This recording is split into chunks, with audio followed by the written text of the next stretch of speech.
एक मिनट और इंतजार करते हैं, then will start.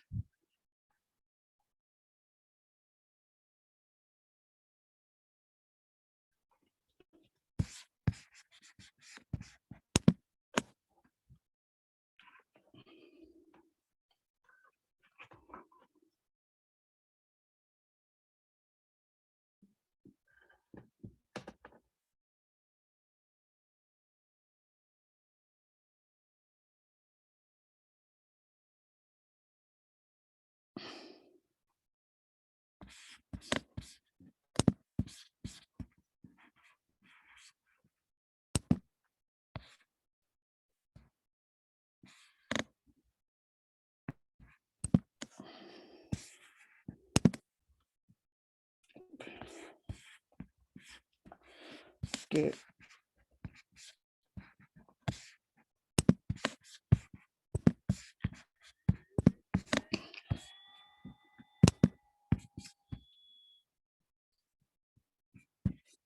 Okay, let's start then. So कल हमने जो है देखा था लूप्स का, राइट? फॉर लूप और वाइल लूप। इसमें कुछ रिकैप करना है एक बार, या थोड़ा आगे देखें अभी?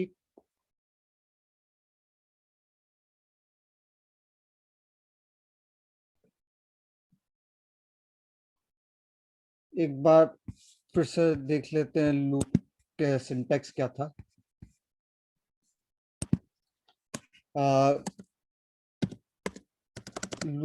लूप एक्चुअली में हमने दो तरह के देखे थे, लेकिन लूप जो है वो है तीन तरह से लिखे जा सकते हैं। ज्यादा कोई फर्क नहीं है, लेकिन सिंप्लिसिटी के बता देते हैं कि पहला होता है फॉर। से int I equal to 0, I less than से कंडीशन और इंक्रीमेंटल से plus plus I. Sir screen share on नहीं। नॉर्मली ये लूप जो लिखे जाते हैं, इसमें वेरिएबल एक लोकली डिफाइन करते हैं हम, int I equal to 0। Initially वो चेक करता है कि वेदर ये कंडीशन ट्रू है या नहीं है कोई C. It need not be necessarily condition on I, but logically it has to be something on I. Any condition which evaluates to true. If this condition is true, it will execute whatever is in the loop. At the end of the loop, it will execute this condition. Plus plus I is nothing but I is equal to I plus 1. It will change the value of I. So फिर next time इधर जाएगा और फिर से वो condition check करेगा। Of course I का assignment equal to 0 ये फर्स्ट टाइम ही हुआ है, लूप की शुरुआत में ही होता है। उसके बाद सिर्फ ये चेंज करता है आई को, और आप कंडीशन चेक करते हो, and whatever is in this gets executed that many times. दूसरा हमने चेक किया था sir while condition, while true, oh sorry, while condition. Sir screen share नहीं। जब तक ये कंडीशन ट्रू है, इसके अंदर का बार बार ऐसा लूप में एग्जीक्यूट होता रहेगा। और तीसरा जो है वो ये वाला है, do while condition.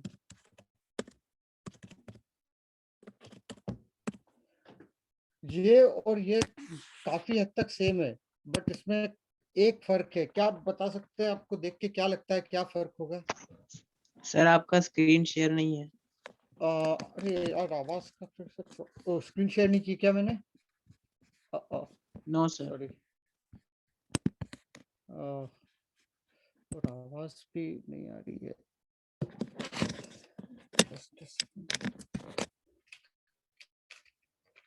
Can you जरा आवाज कुछ मैं स्क्रीन शेयर करता हूँ।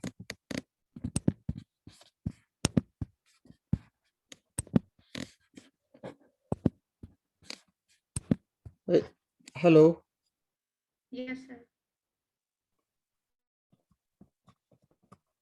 Hello, yes sir. आवाज नहीं आ रही मेरा स्पीकर में।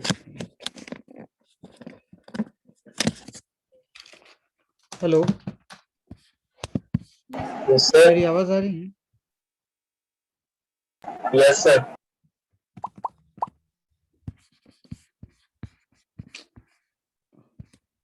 ओके, मगर आप लोगों की आवाज मेरे को क्यों नहीं आ रही है? मैं ये देख रहा हूँ। कुछ बोलेंगे आप? एक मिनट। Yes sir.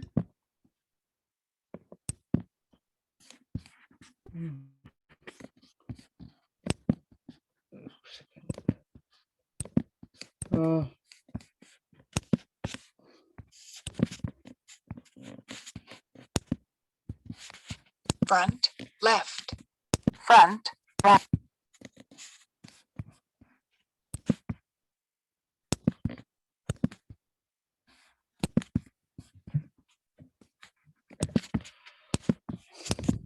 मेरे को आपकी आवाज नहीं आ रही है, सो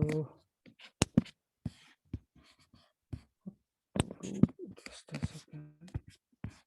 You can hear me but I cannot. मैं स्पीकर की सेटिंग्स देख रहा हूँ, एक second.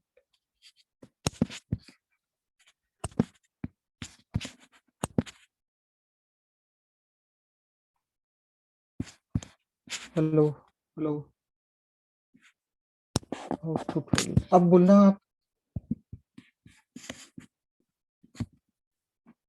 Yes sir.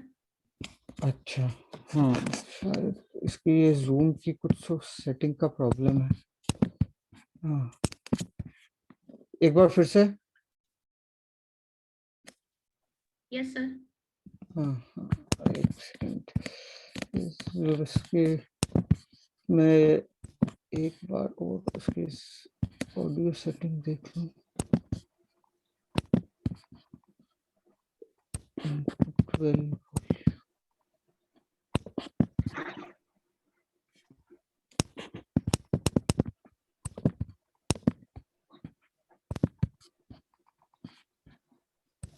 Can you speak now? Yes sir.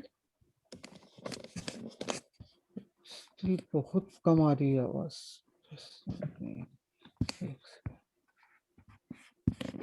अगर नहीं होता तो मैं रीजॉइन करूंगा।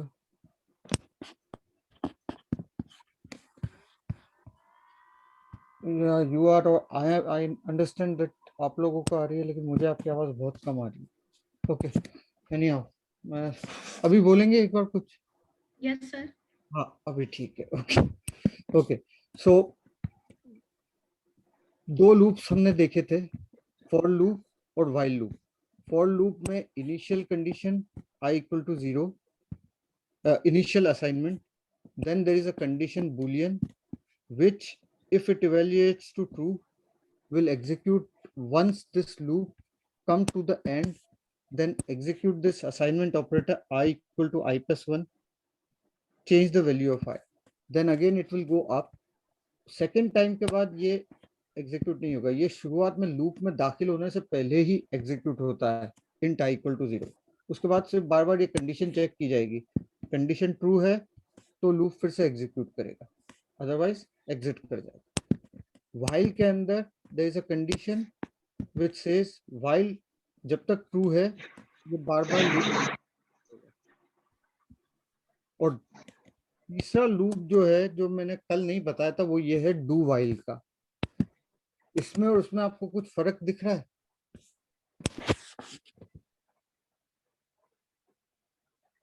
Yeah, can you guess what exactly is the difference between the two?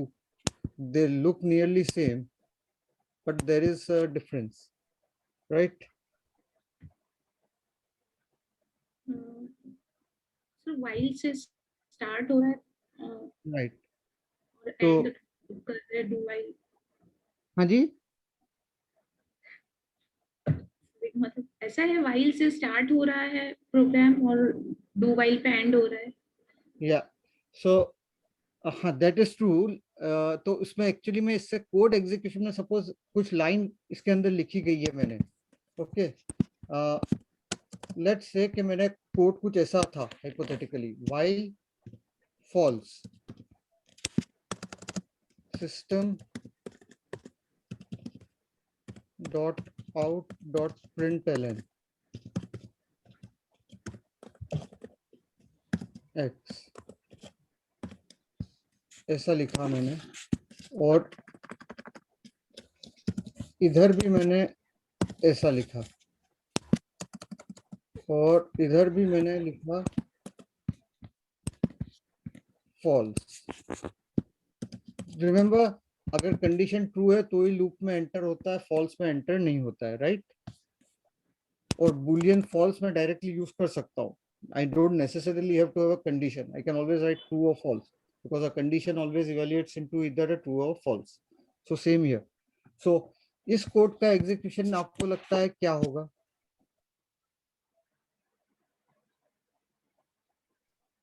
Sir पहले कंडीशन चेक होगी, उसके बाद एग्जीक्यूट होगा। हाँ, तो क्या होगा आउटपुट इसका? अगर ये प्रोग्राम को मैं चलाता हूँ तो क्या होगा? सिर्फ इतने से प्रोग्राम को अगर मैं लिख के चलाता हूँ जावा में, तो क्वेश्चन ये है कि क्या ये लाइन प्रिंट होगी या नहीं, और होगी तो कितनी बार होगी? इस वाले कोड के अंदर क्या होगा? जब तक कंडीशन फॉल्स नहीं होगी वो लाइन प्रिंट होगी।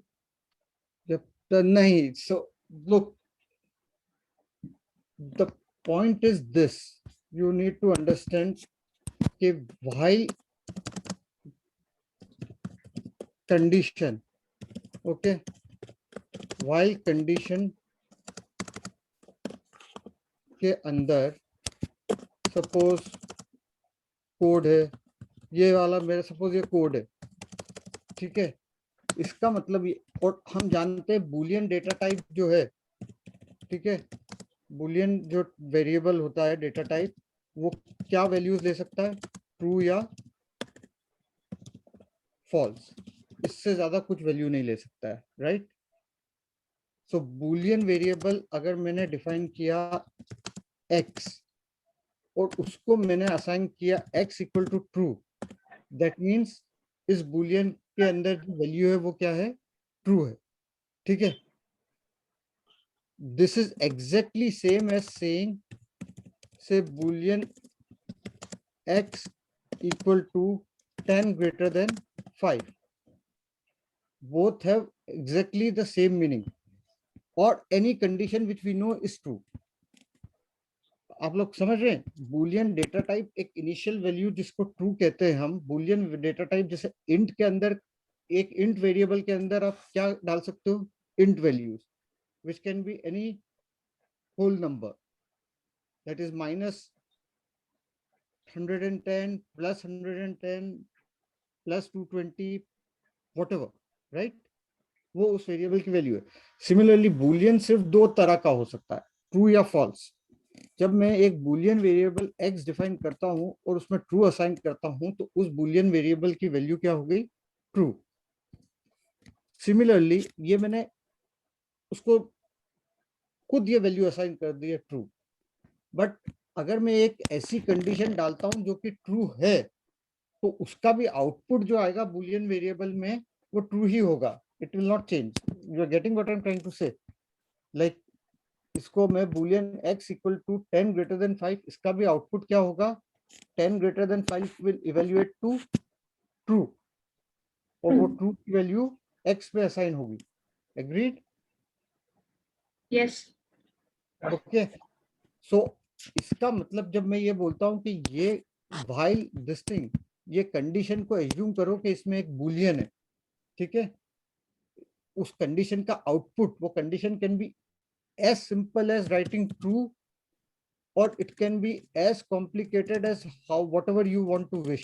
Like x, let's say x is some variable, okay, sorry, let's say x मैंने define कर दिया इसलिए, let's say z is some variable and I say z n greater than 10 and z less than 20, और let's say कि int की value int z में define करता हूँ यहाँ पे से 15. So if z is equal to 15, it will come and it will check this condition. Is z greater than 10? Yes, it is. And is z less than 20? Yes, it is. So this condition will evaluate to true. Okay. और अगर true होगा तो ये loop execute होगा इधर का code, फिर ऊपर जाएगा. अब अगर z has not changed and this condition remains true, then this loop will run forever, basically till your machine program runs out of memory or whatever it is. Got it? Yes, With me sir. or not? ठीक है. तो इसका evaluation क्योंकि true हुआ है तो ये बार बार execute होता रहेगा. Right right. अगर Yes, ये sir. z चेंज नहीं हुआ तो ये बार बार एग्जीक्यूट होता रहेगा. लेकिन अगर मैं बोलता हूं z less than 10 and z greater than 1, okay. अभी z की वैल्यू क्या है? 15 है. राइट. Yes. इधर तो z less than 10, no. Right. Because z की वैल्यू तो 15 है. सो ये कंडीशन इवेल्युएट हो जाएगी फॉल्स में इमीडिएटली. तो ये एग्जीक्यूट ही नहीं होगा. Right. So if that is the case, so look, there is no difference in terms of execution when I say z less than 10 and z greater than 1, which evaluates to false, which is same as me writing and saying say while false, at least for that particular case. Right. Right. z को मैंने value assign करी 15. Right. 15 less than 10, it is false. So this whole condition is going to evaluate as false. With me or not? Yes. So this is equivalent to saying me writing directly saying while false. Okay. So अगर while false लिख दिया मैंने खुद ही manually तो भी ये loop execute नहीं होगा. और अगर मैं while true लिख देता हूं तो ये लूप हमेशा के लिए एग्जीक्यूट होता रहेगा. Agreed? हाँ या ना? Yes, sir. सो अब ये अगर आपने समझा कि कंडीशन जस्ट ये Boolean can be only true और फॉल्स, और वो कंडीशन अगर ट्रू होगी तो लूप एग्जीक्यूट होएगा, कंडीशन फॉल्स होगी तो लूप एग्जीक्यूट नहीं होगा. इसको ध्यान में रखते हुए what do you think will be the output of this programme अगर सिर्फ इतना मैं एग्जीक्यूट करता हूँ? सर एग्जीक्यूट नहीं होगा. एग्जीक्यूट नहीं होगा. Correct. Because condition is false at the very beginning itself. So loop में एंटर ही नहीं होगा. इसके अंदर क्या ख्याल है? सर एक बार नहीं, नहीं. execute हो जाएगा. करेक्ट. एक बार एग्जीक्यूट होगा. That is the difference. It will execute once and then it will execute. So that's the only difference between while and do while. While checks the condition first and then decides whether I should execute the loop or not. While do while, it executes the loop that is guaranteed to execute the code within do while at least once, and then check the condition and then decide whether to execute it again or not. Sir किस condition में use कर सकते हैं हम do while को? Do while को normally depend करता है. प्रोग्रामेटिक लॉजिकल में मैंने भी बहुत एकदम ज्यादा नहीं यूज करते, लेकिन ऐसा कुछ करते हैं कि हमें कोई काम को मिनिमम एक बार तो करना है और उसके बाद उसकी कंडीशन के ऊपर उसको एग्जीक्यूट करना है या नहीं, तो आप डू वाइल यूज कर सकते हो. Like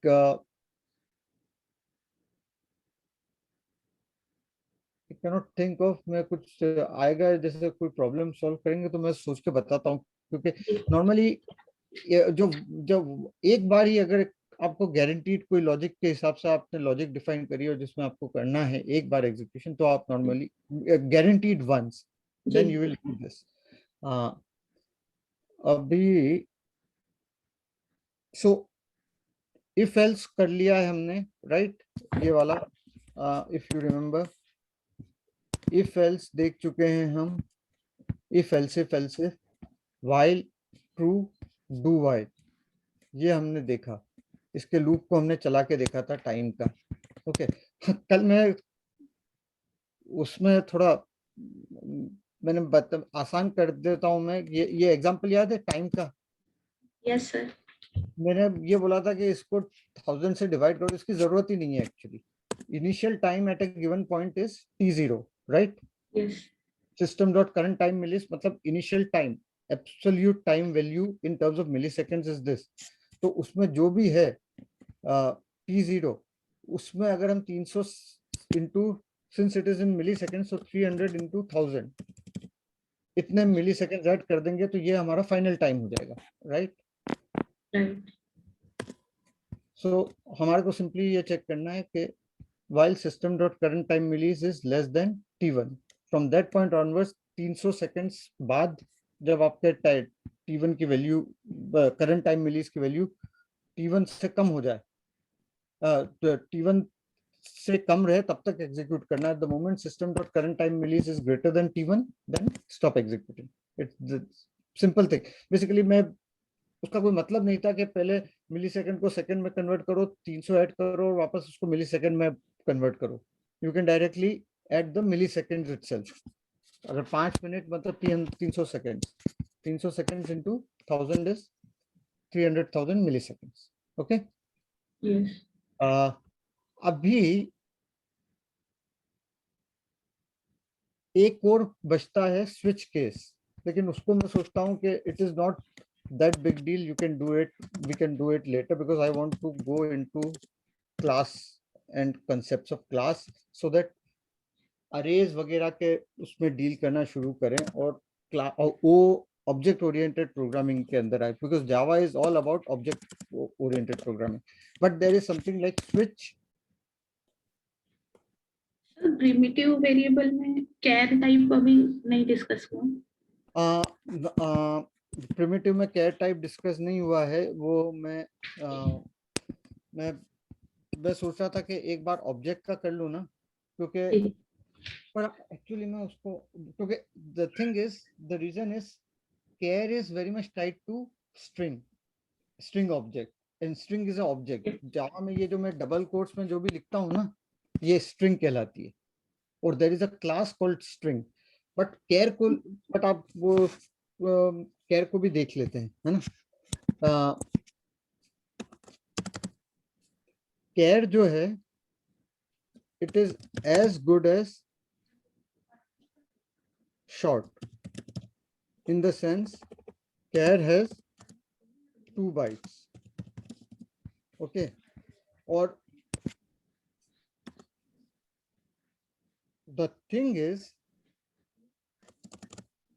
char is signed or unsigned. एक सेकंड, एक चीज मुझे देख लेने दीजिए, मेरे को इसका थोड़ा ध्यान नहीं है कि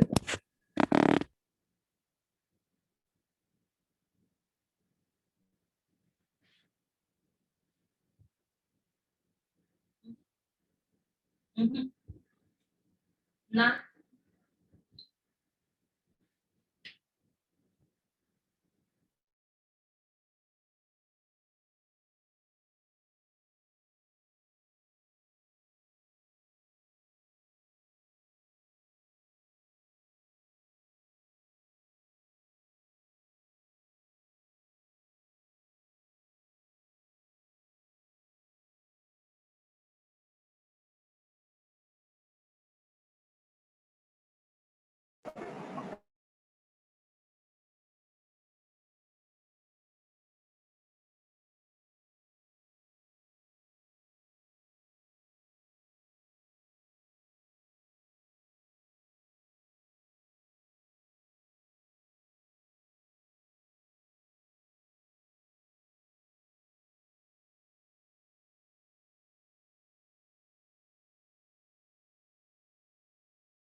सर आप म्यूट हैं. सॉरी. ओके. क्या बोल रहा था मैं? कैर, कैर आपने वो साइन और अनसाइन का सुना? नहीं. कैर जो होता है, कैर के अंदर भी 2 बाइट्स होते हैं, शॉर्ट में भी 2 बाइट्स होते हैं, बट शॉर्ट के 2 बाइट्स में जो फर्स्ट बाइट बिट जो होता है, 0th बिट जो लेफ्ट साइड में होता है, वो साइन के लिए होता है, 0 positive 1 negative.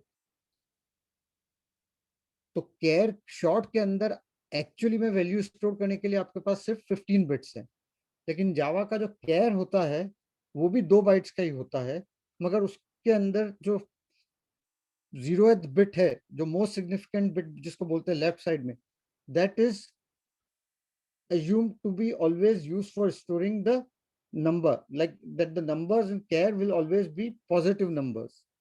So all the 16 bits are used to store the value.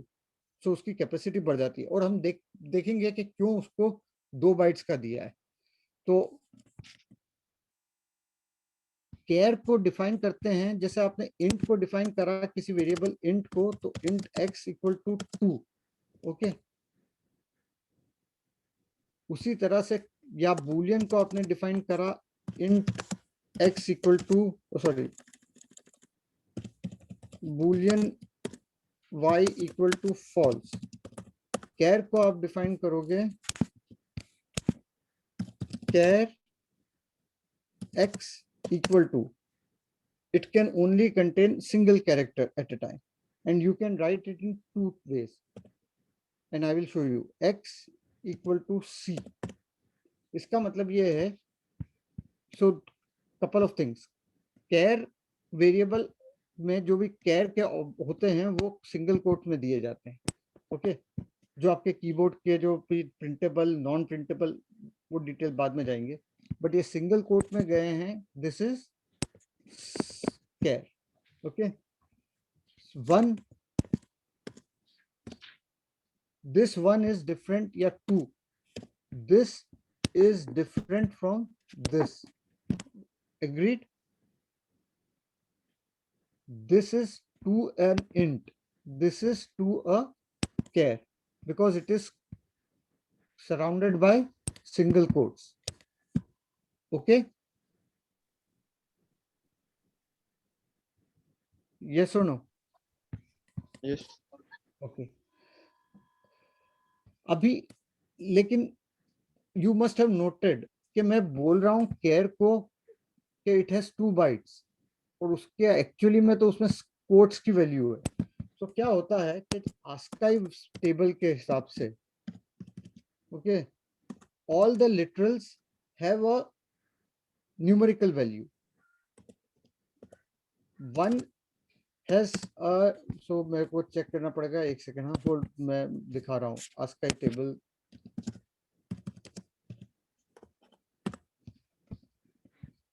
This is the ASCII table, okay। So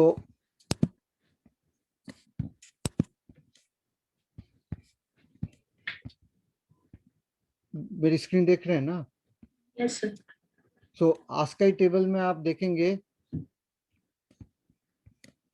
decimal, sorry, character,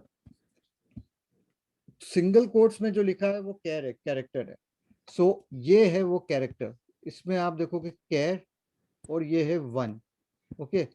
char 1 has ASCII value of 49, okay। So let's see actually the behavior. Char 1 has ASCII value of 49. So what it means is that when I write something like char variable y is equal to 1, what I am doing is I am assigning a value 49 to this variable. See the difference? Less than 49. Sorry? Less than 49. मैं sorry, ये बताना था, assignment बताना चाह रहा था। मतलब जो y के अंदर जो वैल्यू है वो 49 है। When you actually write single quotes, the value which gets into y is 49. With me? Y does not actually get 1. because one is enclosed here as a literal as a char, और char की ASCII value 1 की 49 है. So y में value क्या है? 49. Are you with me or not on this?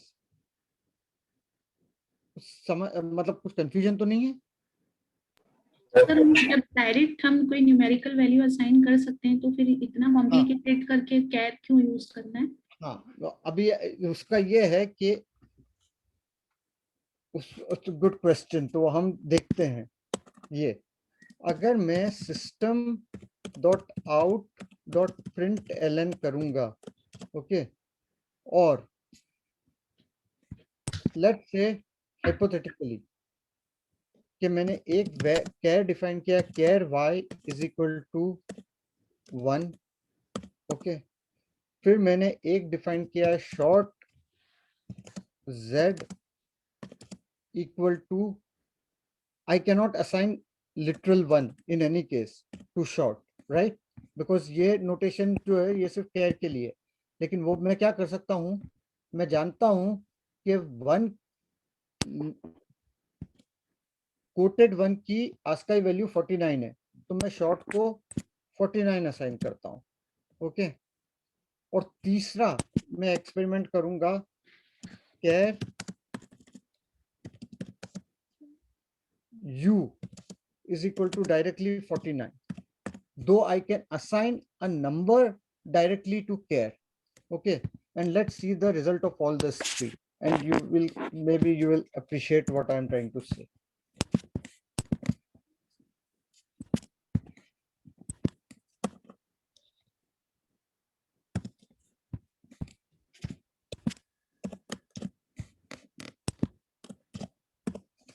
Okay, so यहाँ पे y is already defined.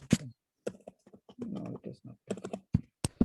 अभी जो है मैंने एक वेरिएबल डिफाइन किया है y, इट इज अ कैर, और उसको मैंने सिंगल कोट लिटरल में 1 की वैल्यू असाइन करी, और मैंने ASCII टेबल में चेक किया है कि 1 की ASCII वैल्यू कितनी है, लिटरल 1 की कैर 1 की ASCII वैल्यू है 49. तो वो 49 मैंने डायरेक्टली एक शॉर्ट वेरिएबल z में भी असाइन कर दिया, या इंट वेरिएबल शॉर्ट लो या इंट लो, इंट में भी डाल के देखते हैं. Int p equal to 49, okay. और साथ में एक मैंने कैर अलग से u डिफाइन किया है, कैर u, उसको भी मैंने डायरेक्टली ASCII वैल्यू असाइन करी है. अब मैं इनका प्रिंट आउट देखता हूँ. System dot out dot print Elon y equal two plus y, okay.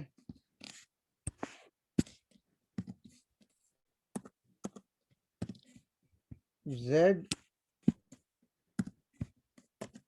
Equal two plus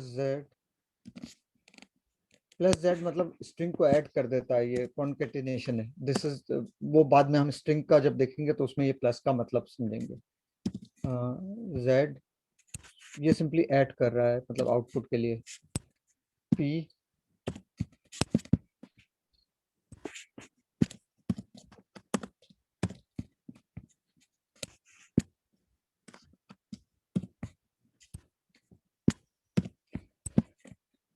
before I run, what do you think will be the output of this?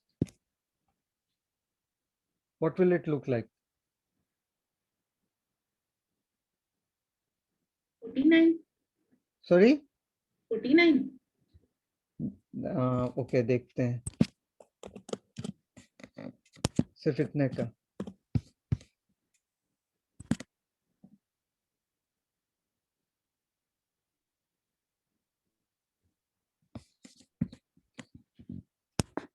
क्या आया?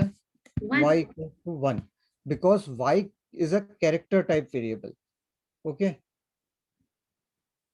उसका जो भी उसमें जो ASCII वैल्यू थी, आपने literal assign character 1 single quotes में असाइन किया, y के अंदर जो वैल्यू आई, because y is equivalent to a short sort of thing 2 bytes का, उसकी जो ASCII वैल्यू थी वो स्टोर हुई.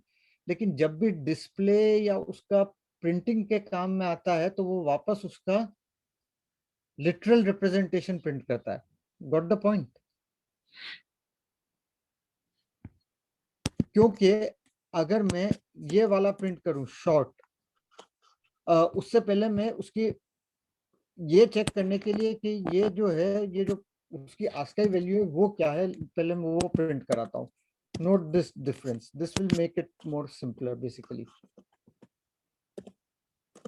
ओके, इसमें क्या है, y को मैंने फर्स्ट में सिंगल कोट्स के अंदर 1 दिया, राइट, और u भी एक कैरेक्टर वेरिएबल है कि इसमें डायरेक्टली मैंने 49 डाला है. ओके, इन दोनों का आउटपुट देखते हैं. होगा क्या कि दोनों का आउटपुट सेम ही होगा और आउटपुट होगा 1. ठीक है, राइट, u भी 1 है और y भी 1 है,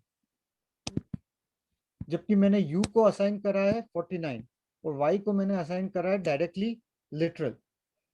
द रीजन इज कि सिंस दोनों के अंदर जो वैल्यू है वो क्या है, वैल्यू टाइप क्या है, कैर है, राइट. तो कैर के अंदर जो भी आपने सिंगल कोट में डाला है उसका आस्काई वैल्यू स्टोर होगा, लेकिन जब भी वो डिस्प्ले होगा तो उसका जो रिप्रेजेंटेशन है वो आएगा. विथ मी और नॉट?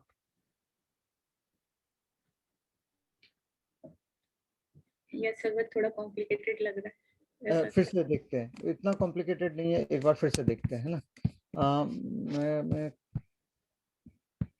ये इसको देखिए, आपके कीबोर्ड को मैं उसको, मुझे भी अगर कंफ्यूजन होता है तो मैं सिंपली ये देखता हूँ, मेरा कीबोर्ड जो है उसमें नंबर्स है कुछ 1 2 3 4 ABCDEF. Okay, each individual alphabet in that keyboard I assume it to be a character. Character को जब भी देखोगे कैर को, तो आपको उसको इमेजिन करना है सिंगल कोट्स के अंदर. ओके, सिंगल कोट्स के अंदर. This is different. सो अगर वो अल्फाबेट है तो आपको कोई कंफ्यूजन नहीं है. बेसिकली आपकी प्रॉब्लम्स यही होती है कि हम उसको, जब अल्फाबेट होता है तब तक तो कोई प्रॉब्लम नहीं है, लेकिन जब नंबर आता है तो हमें प्रॉब्लम होती है. So what I am trying to say, science के लिए भी है. हाँ, माइनस के लिए नहीं हो सकता है क्योंकि you remember care can only contain 1 character at a time. Okay, तो माइनस अगर लिखेंगे so you cannot have something like say care, पर आप जो बोल रहे हो वो पॉसिबल, वो भी हो सकता है, लेकिन वो अलग दो तरीके से मैं बोल रहा हूँ. care m variable is equal to, I can not write something like -2, वो एरर दे देगा क्योंकि care has to have only 1 character. You see too many characters in the character literal. उसके हिसाब हम से कोई एक साइन भी ले सकते हैं यहाँ पे. इवन एक साइन भी एक कैरेक्टर है. जो भी आपके कीबोर्ड पे दिख रहा है ना वो सब कैरेक्टर है. ठीक है, लेकिन आप ऐसा जरूर कुछ कर सकते हो, -127 उसको टाइपकास्ट कर सकते हो. और वो कास्टिंग जो है मैं अभी उसमें जाना नहीं चाहता हूँ क्योंकि वो सब अभी प्रोग्रामिंग के कंसेप्ट के लिए कुछ गलत नहीं है इसमें. अभी ये वाला जो है, सो forget the negative number, let's forget, consider only character literals. Character literals वो होते हैं जो कोट्स में एनक्लोज करे जाते हैं और वो एक ही पीस ले सकते हैं एट अ टाइम. एग्रीड?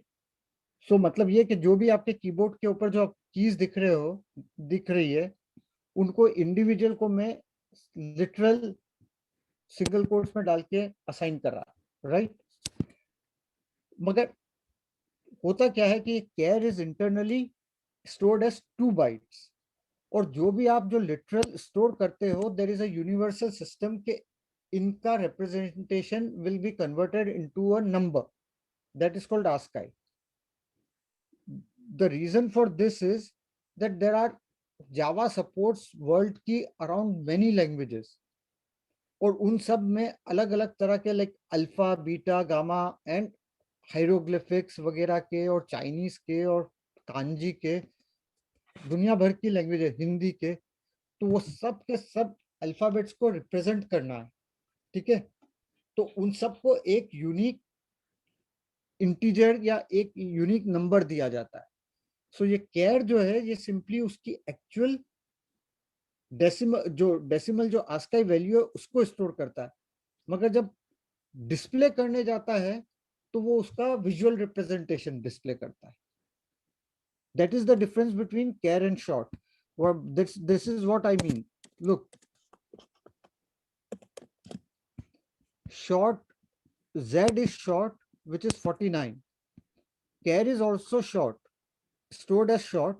उसको भी मैंने 49 दी, U और Z. Now look at the difference between U and Z. मैं रन करता हूँ प्रोग्राम। Z को क्या वैल्यू प्रिंट करी उसने? 49। लेकिन U की वैल्यू क्या प्रिंट करी उसने? 1। 1, लेकिन मैंने क्योंकि यू कैरेक्टर है। U कैरेक्टर है, असाइन मैंने दोनों को 49 ही किया है, लेकिन U कैरेक्टर है तो सिर्फ डिस्प्ले पर्पसेस के लिए उसने उसका विजुअल रिप्रेजेंटेशन दिया है। That is the only difference. Yes sir. मैं ऐसा लिख सकता हूं कि लाइक खेल करना ही है तो लाइक ऐसा भी मैं एक ये भी लिख सकता हूं, int Z equal to +1। Okay, और इसको मैं सर इंट में भी लगता है? नहीं, मैं खेल करने को बोल रहा हूं तो मैं ये सब भी कर सकता हूँ। 2 सेकेंड। हाँ, मैं क्या बोलना चाह रहा था? नहीं नहीं नहीं, मैं एक मिनट, ये Z डिफाइंड है इसलिए हो गया। मैं बताता हूँ मैं क्या करना चाह रहा हूँ। एक वेरिएबल L डिफाइन किया। Okay, what is this? इसमें सिंगल कोट लग सकता है? नहीं, तो देखो डेटा टाइप क्या है? इंट है। यस। L के अंदर है तो number, but character is nothing but उसका जो विजुअल रिप्रेजेंटेशन है उसके बिहाइंड द सीन्स उसकी आस्काई वैल्यू। ओके, तो उसके लिए हमको आज का ही वो टेबल देखना पड़ेगा। और वो इंक्रीमेंटल होता है, क्योंकि मैं जानता हूँ 1 की वैल्यू क्या है? 49 है। आप चेक कर सकते हैं 2 की वैल्यू होगी 50। ठीक है, ये इंक्रीमेंटल है। 2 की वैल्यू कितनी है? 50। सो डेसिमल। खेल करने के लिए मैं ये भी कर सकता हूँ, तो आंसर इसका L का होगा L का होगा 51। 51, राइट। राइट। सो अब आप समझ रहे हैं ना कि क्या है ये ASCII character? Not that difficult, just ये कि हर कैरेक्टर लिटरल जो कोटेड होता है उसके पीछे एक न्यूमेरिकल वैल्यू भी है। अगर आप उस इस आस्काई टेबल की यूटिलिटी ये है कि अलग अलग लैंग्वेजेस को सबके लिए एक यूनिफॉर्म प्रोवाइड कर रहा है ये सब। Okay, right. और कंप्यूटर के रिप्रेजेंटेशंस भी, लाइक जो आप कीबोर्ड में टाइप करते हो 786, तो उनको स्टोर करने के लिए they have to distinguish between 1 a number and literal 1 as a number। तो उसके लिए उसके आस्काई रिप्रेजेंटेशन से जाते हैं। तो अगर आप देखोगे L की वैल्यू क्या हो गई है? 51। 51। बिकॉज कैर लिटरल की वैल्यू 50 है, 2 की 50 है तो 50 + 1। तो आप ऐसे खेल कर सकते हो।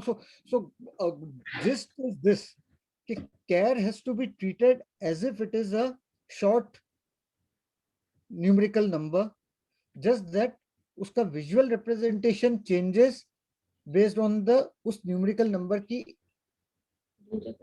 रिप्रेजेंटेशनल वैल्यू क्या है, उसके हिसाब से वो दिखेगा। ओके, सो अगर आप उसका आस्काई टेबल देखोगे तो capital A starts from 65, right. और एक्सटेंडेड जो यूनिकोड टेबल है वो उसको मैं जाना नहीं चाहता हूँ। वो जब स्ट्रिंग करेंगे तो हम यूनिकोड कैरेक्टर्स के बारे में पढ़ेंगे, बट वो जो है वो लाइक ये सारे जो है इन सबको सपोर्ट करता है। तो वो बहुत बड़े हैं वो बेसिकली। उसमें यूनिकोड में आस्काई तो आ ही जाता है। ठीक है, जैसे ये 49 जो आपने देखा था 1। So ASCII is a ASCII पहले जब कंप्यूटर्स था तो they were dealing only with ASCII. Okay, but then Java became a de facto language on internet, right? So it had to include all the characters of the world. तो उसके लिए extended notations use करी है, and ASCII is a part of that extended notation. So ASCII की value जो है, जो Unicode के अंदर ASCII की वैल्यू जो है वो यूनिकोड में भी सेम ही रहेगी, because ASCII is a subset of Unicode. But this is all the Unicode looks like ये यहाँ तक तो ASCII वाले चल रहे थे, लोअर लैटिन, अपर लैटिन वगैरह वगैरह. उसके बाद ये सब स्पेशल कैरेक्टर्स शुरू हुए, तो इन सब की वैल्यू ये ऑफ कोर्स ASCII की वैल्यू से ज्यादा है, मतलब काफी बड़े बड़े नंबर्स है. आप देख रहे हैं 227, 228, so that's why you use 2 bytes to store इसमें these. हिंदी के लिए भी होते हैं सर? हाँ हिंदी भी है ना, होगा, देखते हैं.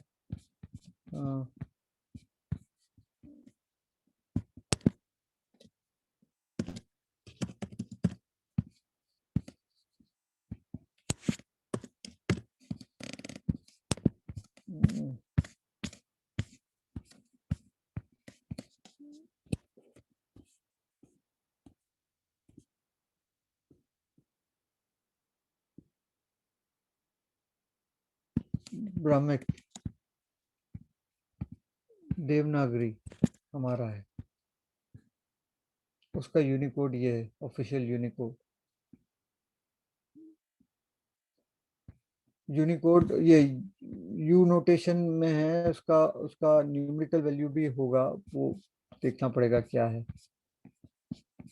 So this is care. Okay, with me so far? Yes, very interesting. हाँ ये इंटरेस्टिंग है, केयर्स वगैरह के इसमें आते हैं तो. और दूसरा है कि हाउ केयर्स के अंदर जो वैल्यू होती है उसको आप मैनिपुलेट कर सकते हो और ये सब. सो हमने लूप देखा, केयर देखा, अपने पास 10 मिनट है, सो इट इज गुड हम आज हम ऑब्जेक्ट्स के बारे में शुरू करें. आप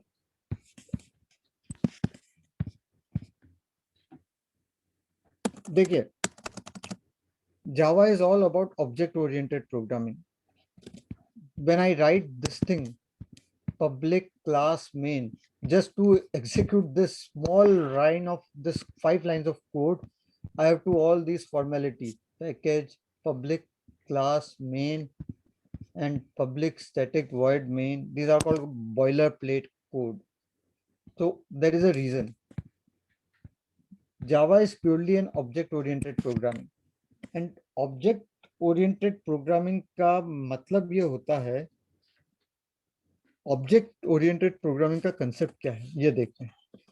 चक्कर क्या है कि प्रिमिटिव्स तो हमने डील कर लिए, राइट? और प्रिमिटिव अपने आप में काफी स्ट्रांग है उससे काम करना, मगर वो हर चीज को सही तरीके से रिप्रेजेंट नहीं कर सकते. फॉर एग्जाम्पल, मुझे कुछ ऐसा कोड लिखना है जो कि एक घर के एल्गोरिदम को घर बनाने के उसको सिमुलेट कर सके. नंबर से कर सकता हूं, but it will be very complicated. So there is a concept of class and objects in Java. Now what is exactly a class? ठीक है, and what is an object? So menu आप Google पे आप पढ़ सकते हैं class की definition वगैरह. सो मैं वो डेफिनेशन तो नहीं पढ़ूंगा, मैं जो अपने कंसेप्चुअली जो है मैं वो समझा देता हूँ, वो उसके थ्रू बताता हूँ. Class is nothing but a blueprint of a design. Okay, and object is instance of that design. The best analogy which I can think of, which I was thinking कि क्या बोलूं, इस कि आपने अब एक कॉलोनी है जैसे, ठीक है, एक कॉलोनी डेवलप कर रहा है बिल्डर. नॉर्मली आप देखते हो कि उस कॉलोनी के घर सब एक जैसे ही होते हैं, ठीक है. जैसे कि एक गवर्नमेंट ने एक बिल्डिंग, रो हाउसेस, लाइक रो हाउसेस या अपार्टमेंट्स, तो सबका सबका स्ट्रक्चर आइडेंटिकल होता है उस कॉलोनी का। ओके, सो या बिल्डिंग्स खड़ी करते हैं तो सारी बिल्डिंग्स का शेप, फ्रंट वगैरह, आर्किटेक्चर सब एक जैसा होता है। तो जब इस तरह के लेट्स है कि बिल्डर ने डिसाइड किया है कि उसको रो हाउसेस बनाने हैं, 100 रो हाउसेस। ओके, सो सबसे पहले वो नक्शा तैयार करवाएगा, मतलब जो भी है आर्किटेक्ट से। सो जो जो मैप क्या बोलते हैं उसको, जो नक्शे को क्या बोलते हैं, जो डिजाइन या डायग्राम जो है उसका, जो आर्किटेक्चरल मैप जिसको नक्शा बोलते हैं, वो क्या 100 घरों का अलग अलग बनाएगा? नो, एक ही बनाएगा वो, क्योंकि वो जानता है कि उसके 100 घर एक जैसे ही, राइट? उनका बेसिक इंफ्रास्ट्रक्चर सेम है। सेम है, exactly.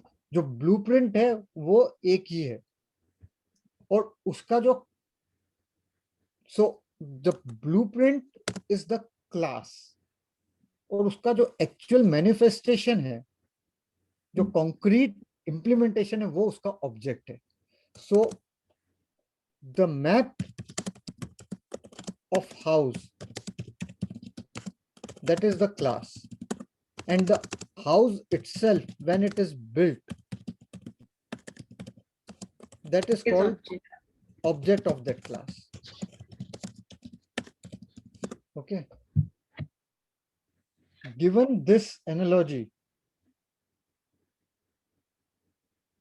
Yes. class which just defines something, an object is actual instantiation of that class or actual manifestation of that class, which also means that there will be a single class of a particular house, but there can be multiple objects of that class, right? Because you can have multiple houses of that type, right? Yes. This is object oriented programming में class और object का फर्क। So is it like means each class can have many objects, but the means different objects can have one class only? Is Yeah, that is ऐसा true. कुछ? तो Okay. जी, ये सही है बिल्कुल, कि एक क्लास के मल्टीपल ऑब्जेक्ट्स हो सकते हैं, और उस क्लास के जितने भी ऑब्जेक्ट्स बनेंगे उन सब की क्लास डेफिनेशन एक ही रहेगी, एक ही होगी। लेकिन there can be multiple classes, right? Because For the same object. No no no no, No, that is multiple classes itself, तो Yes. उनके ऑब्जेक्ट्स डिफर करेंगे, yes. but we'll come to it that there is actually a relationship between classes, and hence there is a relationship between objects. Okay, so Yes. we'll come to that. So let's say मैंने एक class define करी house,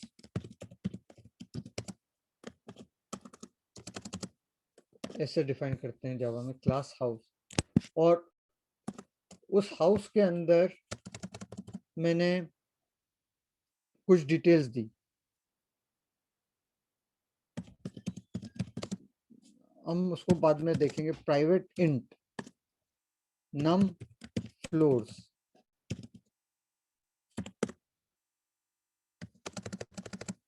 ठीक है।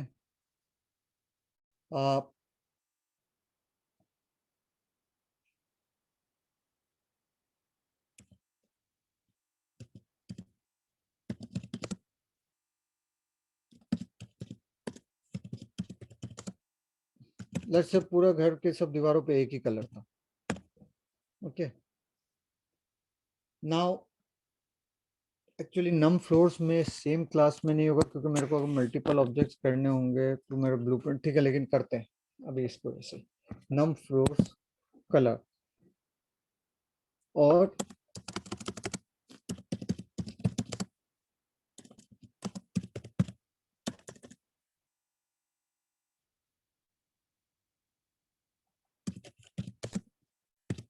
Address, house number, ठीक है। ये हमने एक क्लास डिफाइन करी,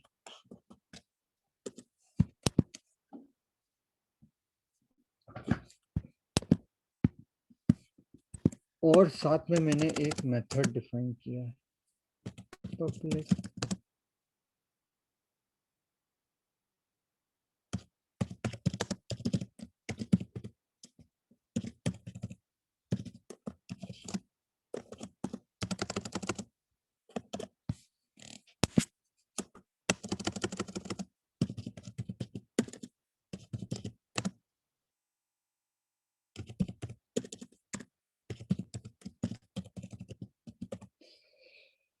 अभी क्या है, मैंने क्या इसको स्ट्रक्चर को देखते हैं। We have a class definition, ये सिंटेक्स दिखाता है कि this is you are defining a class, ये है क्लास का नाम। इस क्लास के अंदर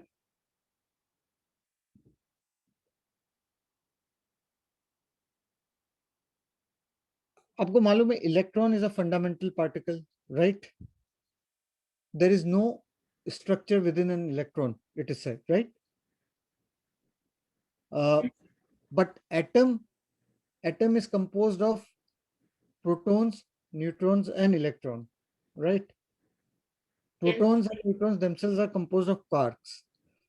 Why I am saying this is primitive जो थे उसमें उसको आप एक तरह से मान के चलिए कि वो फंडामेंटल पार्टिकल है, इलेक्ट्रॉन है, उसका कोई इंटरनल स्ट्रक्चर नहीं है, वो फर्दर वो इम्यूटेबल है।